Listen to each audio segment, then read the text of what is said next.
పెళ్ళైనా పండగైనా వేడుక ఏదైనా పట్టు చీరల ప్రత్యేక వేదిక వారాహి సిల్క్స్. మంచు కుటుంబంలో విభేదాలు భగ్గుమన్నాయి. టాలీవుడ్లోనే కాదు, 2 తెలుగు రాష్ట్రాలలోనూ ఇప్పుడు ఈ అంశం గురించే పెద్ద ఎత్తున చర్చ నడుస్తుంది. ఇంతేకాదు, ఇటు సోషల్ మీడియా నుంచి మొదలుకొని అటు మెయిన్ స్ట్రీమ్ మీడియా వరకు అంతా మంచు వారింట్లో పంచాయతీ గురించే చర్చ. ఇదే సమయంలో తనకు ప్రాణహాని ఉందని నటుడు మోహన్ బాబు రాచకొండ పోలీసులకు లేఖ రాయడం, తనపై కొందరు వ్యక్తులు దాడి చేశారని మంచు మనోజ్ పోలీసులకు కంప్లైంట్ చేయడం అంతా చకచక జరిగిపోయింది.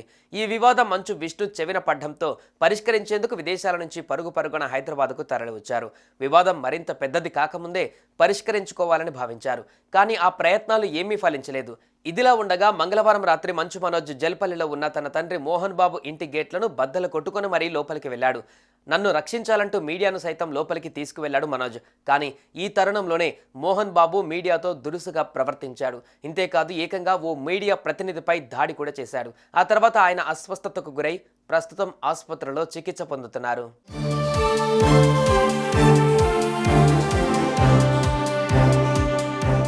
అయితే వీరింట్లో ఈ విధమైన రచ్చ జరుగుతున్న నేపథ్యంలో ఏ క్షణం ఏం జరుగుతుందో తెలియక పోలీసులు సైతం తలలు పట్టుకోవాల్సిన పరిస్థితి ఏర్పడింది. ఇలా తన పుట్టింట్లో అన్నదమ్ముల మధ్య పోరు పతాక స్థాయికి చేరుకోవడం, పోలీసులకు కంప్లైంట్లు ఇచ్చుకోవడం అంతా జరిగిపోతూ వచ్చింది. కానీ ఇది పెద్ద రచ్చ జరుగుతుంటే మోహన్ బాబు గారాల కూతురు అదే మంచు లక్ష్మి మాత్రం శాంతి మంత్రం జపిస్తున్నారు. అవును, తాజాగా ఆమె సోషల్ మీడియాలో ఓ ఆసక్తికర పోస్ట్ పెట్టి అందరినీ షాక్ ఇచ్చింది. తన కుమార్తె నిర్వాణ చిరునవ్వులు చిందిస్తున్న ఓ వీడియో షేర్ చేసి ఈ వీడియోకు పీస్ అంటూ క్యాప్షన్ ఇచ్చారు. అరే, ఇంట్లో ఇంత జరుగుతుంటే మంచు లక్ష్మి ఏంటి ఇలాంటి పోస్ట్ పెట్టిందంటూ చర్చించుకుంటున్నారు. అయితే ఇది మరవక ముందే తాజాగా ఆమె మరో పోస్ట్ పెట్టారు. ఈ లోకంలో ఏది నీది కానప్పుడు ఏదో కోల్పోతున్నావనే భయం నీకెందుకు అంటూ ఆమె ఎక్స్లో రాసుకువచ్చారు. ప్రస్తుతం ఈ పోస్ట్ నెట్టింట్లో వైరల్ అవుతుంది. ఇది చూసిన నెటిజన్లు రకరకాలుగా స్పందిస్తున్నారు.